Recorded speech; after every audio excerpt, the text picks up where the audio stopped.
সত্যি বলছি, আমি কোনো সিনেমা দেখে আমার চোখ থেকে জল বেরোয় না, খুবই রেয়ারলি আমি কাঁদি।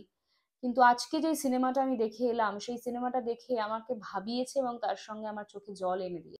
আজকে এতগুলো মাস পেরিয়ে গেছে, আমরা ওকে খুঁজে পাইনি। এবং আমার মা এখনো কিন্তু যখন বাইরে বেরোয় প্রত্যেকদিন ওকে খোঁজে। এবং এই যে একটা কষ্ট, এটা আমি জানি না তোমাদেরকে আমি বলে বোঝাতে পারবো কিনা। রাস্তার কুকুর যারা অবলা, যাদের বলার ভাষা নেই, যাদের ভোট দেওয়ার অধিকার নেই, তাই তাদেরকে মানুষ খুব একটা পাত্তা দেয় না। মানে তাদেরকে কিছু মানুষ সমাজের অংশ বলেই মনে করে। We should think about this right now. কারণ আজকে যদি আমার বাড়ির কুকুর হারিয়ে যেতে পারে এভাবে, তাহলে তোমার বাড়ির কুকুরও কিন্তু কালকে এইভাবেই হারিয়ে যেতে পারে। যেই সিনেমাটা আমি দেখে আসলাম, পারিয়া, পারিয়াতে যে কুকুরগুলোর ঘটনা বলা হয়েছে, যদি সেরকম কিছু কোকোর সঙ্গে হয়ে থাকে, তাহলে আমার মনে হয় উই শুড বাক আপ রাইট নাও।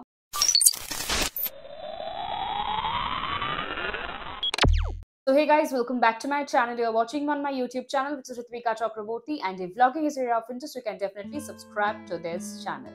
তো তোমরা থাম্বনেল দেখে বুঝতে পেরে গেছো আমি আজকে কি নিয়ে কথা বলতে চলেছি।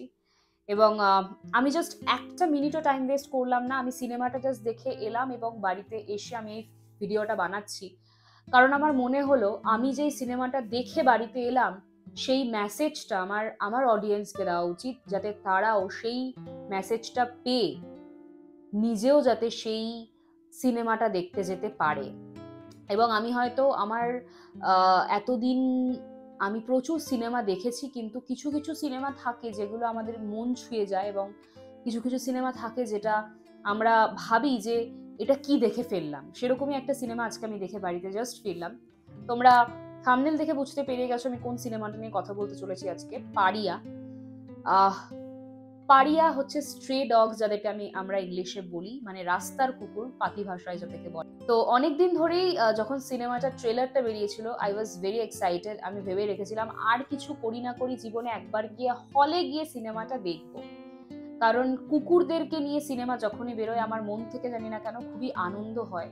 কারণ যাদেরকে নিয়ে কেউ ভাবে না, তাদেরকে নিয়েও যে কিছু সংখ্যক মানুষ ভাবতে শুরু করেছে, এটা ভাবলেই খুব স্পেশাল ফিল করি আমি।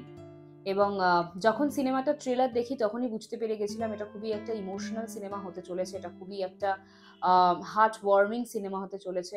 এবং অ্যাজ আ পেট পেরেন্ট, আমি যেহেতু পারিয়াদের নিয়েই আমাদের পথ চলা, তো আমার মনে হয়েছে যে এই সিনেমাটা একবার গিয়ে হলে দেখা উচিত এবং তোমাদেরকে জানানো উচিত অ্যাজ এ ইনফ্লুয়েন্সার যে আদেও সিনেমাটা worthy of watching or not. ঠিক আছে, একটাই কথা আমি বলে ভিডিওটা স্টার্ট করব, বেশি কিছু বলবো না। আমি কোনো সিনেমা ক্রিটিক নই, আমি জানি না কিভাবে সিনেমাকে অ্যানালিসিস করে, বাট আমি যেটা বুঝি অ্যাজ আ অডিয়েন্স, যখন আমি একটা টাকা খরচা করে একটা মাল্টিপ্লেক্সে গিয়ে একটা সিনেমা দেখছি, আমি একটা জিনিসই বুঝি যে আমি সিনেমাটা দেখার পরে কিছু ভালো জিনিস, কিছু ভালো মেসেজ আমার সঙ্গে করে বাড়িতে নিয়ে যেতে পারছি কিনা।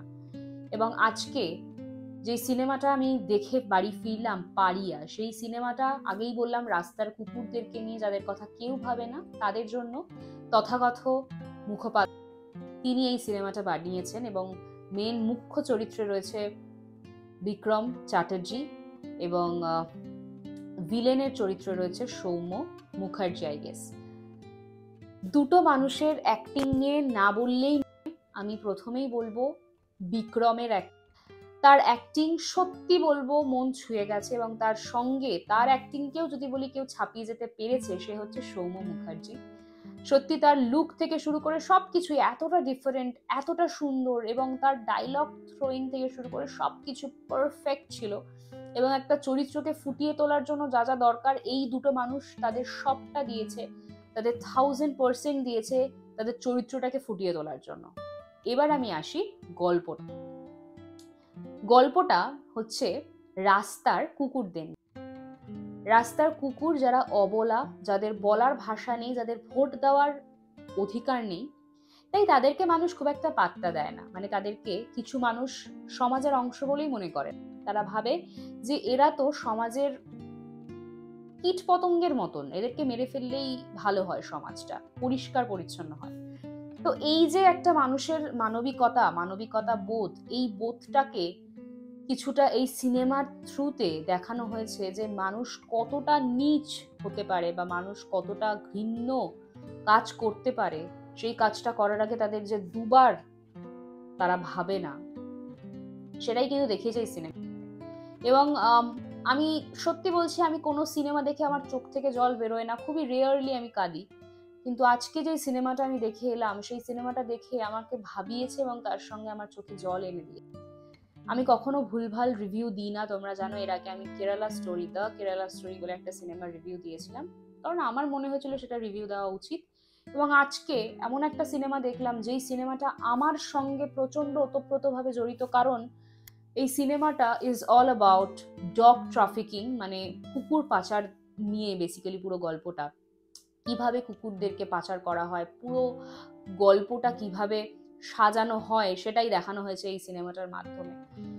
এবং তোমরা জানো, তোমরা যারা আমার ফ্যামিলিতে যুক্ত, মানে আমার ইউটিউব ফ্যামিলির সঙ্গে যুক্ত, তারা জানো যে ঠিক এর আগের বছর, মানে 2023 এর অক্টোবর মাসের 24 তারিখ আমি আমার যে বাড়িতে যে ডগ থাকতো, মানে স্ট্রে ডগস, মানে যাকে পারিয়া বলি, তো তোমরা জানোই যে আমাদের বাড়িতে 4টে কুকুর থাকতো, কোকো, বোজো, ল্যাংচা, কোকো। তাদের মধ্যে একজন, মানে কোকো, ওকে আমরা অক্টোবর মাস থেকে খুঁজে পাচ্ছি না। এবং খুবই অদ্ভুতভাবে ওর হারিয়ে যাওয়াটা আমরা মেনে নিতে পারিনি, কারণ ও আগের দিন রাত্রেবেলা ওকে ছাদ থেকে নামানো হয়েছে, পরের দিন সকাল থেকে ওকে লিটারালি আমরা এখনো অবধি খুঁজে চলেছি, আমরা এখনো খুঁজে পাইনি। তো প্রথম আমরা আমাদের আশেপাশের পাড়াতে খুঁজেছি, তারপর আমরা ফেসবুকে অনেকভাবে মানুষের সঙ্গে যোগাযোগ করার চেষ্টা করেছি যাতে তারা আমাদেরকে খোঁজ দিতে পারে, কিন্তু কোনোভাবেই কোনো কিছু হয়নি। এবং আমি নিজে একটা ইনফ্লুয়েন্সার হয়ে ইউটিউব থেকে শুরু করে সব জায়গাতে এত কিছু শেয়ার করার পরেও কিন্তু আমরা কোকোকে খুঁজে পাইনি। এবং গল্পটা হয়তো হতে পারে যে ও কোথাও চলে গেছে, কিন্তু এটাও হতে পারে কোকোর সঙ্গে, যেটা এই সিনেমাতে আর 4-5টা অবলা প্রাণীর সঙ্গে হয়েছে বা অবলা কুকুরের সঙ্গে হয়েছে। তো আমরা জানি না কোকো এখন কোথায় আছে, কিন্তু যদি যেই সিনেমাটা আমি দেখে আসলাম, পারিয়াতে যে কুকুরগুলোর ঘটনা বলা হয়েছে, যদি সেরকম কিছু কোকোর সঙ্গে হয়ে থাকে, তাহলে আমার মনে হয় উই শুড বাক up right now, we should think about this right now. কারণ আজকে যদি আমার বাড়ির কুকুর হারিয়ে যেতে পারে এইভাবে, তাহলে তোমার বাড়ির কুকুরও কিন্তু কালকে এইভাবেই হারিয়ে যেতে পারে। এবং আস্তে আস্তে করে এই যে একটা দেশি কুকুর বা একটা জাত, একটা কুকুরের যে জাত বা জাতি, স্ট্রে বা পারিয়া, তাদেরকে কিন্তু আমরা আস্তে আস্তে হারিয়েই ফেলবো যদি আমরা এখন থেকে না সচেতন হই। তো আমার আজকের এই ভিডিওটা বানানোর একটাই উদ্দেশ্য, এই যেই সিনেমাটা আমি দেখে এলাম, সেই সিনেমাটাতে এমন কিছু দৃশ্য ছিল, যেই দৃশ্যগুলো আমার মনে হয়েছে যে এটা আমার লাইফের সঙ্গে ওতপ্রোতভাবে জড়িয়ে ছিল, এবং সেটাই হয়তো সিনেমার পর্দায় দেখিয়েছে। কারণ যখন কোকোকে আমি হারাই, তখন আমরাই বুঝতে পারছিলাম যে সেই কষ্টটা কিরকম, আমরাই বুঝতে পারছিলাম দিনের পর দিন তাকে খোঁজার যে একটা কষ্ট, খোঁজার মধ্যে থেকে একটা আমাদের যে কষ্ট ছিল, যে হয়তো একটা আশা ছিল আমাদের মধ্যে, আমরা হয়তো ওকে খুঁজে পাবো। এবং আজকে এতগুলো মাস পেরিয়ে গেছে, আমরা ওকে খুঁজে পাইনি।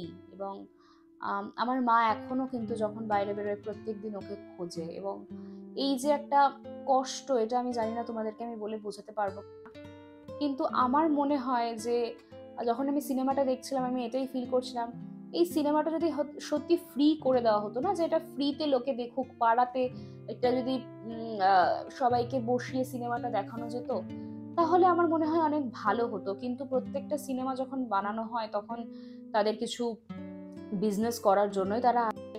সুতরাং এই সিনেমাটারও মেন উদ্দেশ্য সমাজকে কিছু শেখানো। তো কিন্তু যদি আমার কাছে সেই সুযোগটা থাকতো, আমি আমার পাড়ার সমস্ত মানুষদেরকে এই সিনেমাটা দেখাতাম, এবং আমি চেষ্টা করতাম সমাজের কিছু মানুষ যারা আজও মনে করে যে দেশি কুকুরদের সমাজে কোনো জায়গা থাকা উচিত নয়, শুধুমাত্র যারা বিদেশি কুকুর তারাই থাকা উচিত বাড়িতে, তাদের মনুষ্যত্বটা হয়তো তাহলে কিছুটা হলেও চেঞ্জ হতো এই সিনেমাটা দেখলে।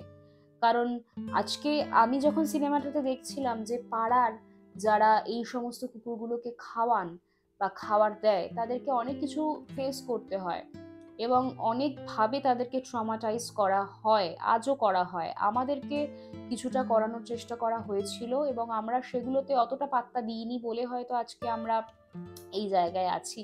কিন্তু এরকম অনেক পাড়ার অনেক মানুষ রয়েছেন যারা আজও কথা শোনেন কুকুরদেরকে খাওয়ানোর জন্য, যারা আজকেও নিজেদের বাড়িতে হয়তো সেই কুকুরগুলোকে রেখে পরিচর্যা করার চেষ্টা করছে।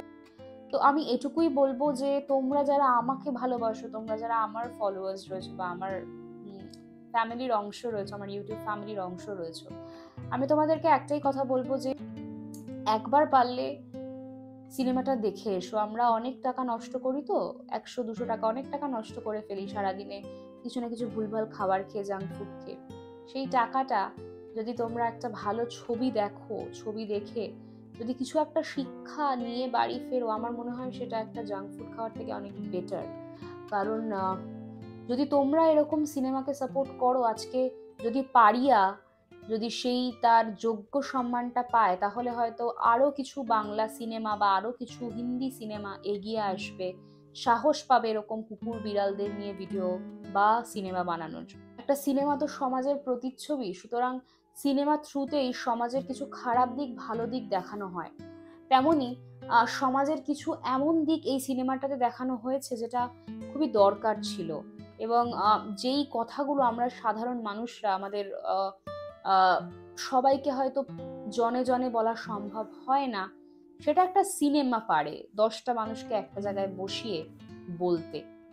তাই আমার মতে তোমরা সবাই যারা আজকে এই ভিডিওটা দেখছো, তারা হলে গিয়ে ভিডিওটা দেখো, যাতে এইরকম কিছু ডাইরেক্টর সাহস পায় এরকম কিছু ভিডিও বানানোর, এরকম কিছু সিনেমা বানানোর, যাতে তারা সমাজকে সচেতন করতে পারে, যাতে তারা এটুকু মানুষের মধ্যে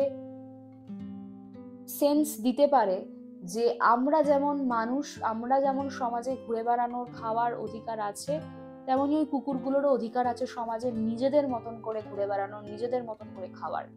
আমি একটা কথা জাস্ট বলবো, আমরা রাস্তায় খাবার দিই বলে আমরা অনেক কথা শুনি এবং আমাদেরকে সবাই হয়তো ঠিকভাবে নেয়ও না, কিন্তু তাতে লিটারালি আমাদের কোনো যায় আসে না, কারণ আমরা জানি যে রাস্তাটা কারুর নয়, রাস্তাটা সরকারের। সুতরাং as far as the main thing is concern, যে আমরা খাওয়াচ্ছি সেটা আমাদের কাছে তৃপ্তি চাই, এর বাইরে কিন্তু আমরা কিছু ভাবছি না। সুতরাং এই সিনেমাটাতেও একটা সিনে দেখিয়েছে যে একটা বয়স্ক মহিলা, সে পাড়ার কিছু বাচ্চা কুকুরদেরকে বা পাড়ার কিছু কুকুরদেরকে খাওয়ায় বলে তাকে অনেক রকম কথা শুনতে হয়, তার পাড়ার লোক তাকে অনেক কথা শোনান। তাদের সকলের উদ্দেশ্যে আমি একটাই কথা বলবো, যে সমস্ত লোকেরা আজকের এই ভিডিওটা দেখছো, তাদের সকলের উদ্দেশ্যে আমি একটাই কথা বলবো যে তাদের যদি থাকার জায়গা থাকতো, এই সমস্ত অবলা কুকুরগুলোর বা বিড়ালগুলোর যদি একটা করে থাকার জায়গা থাকতো বা একটা করে পায়খানা বাথরুম থাকতো, তারা হয়তো সেখানে গিয়েই করতো, তাই না? কিন্তু আমার একটা খুব ধারণা রয়েছে যে সমাজ পারবে চেঞ্জ হতে যদি এরকম সিনেমা তৈরি হয়।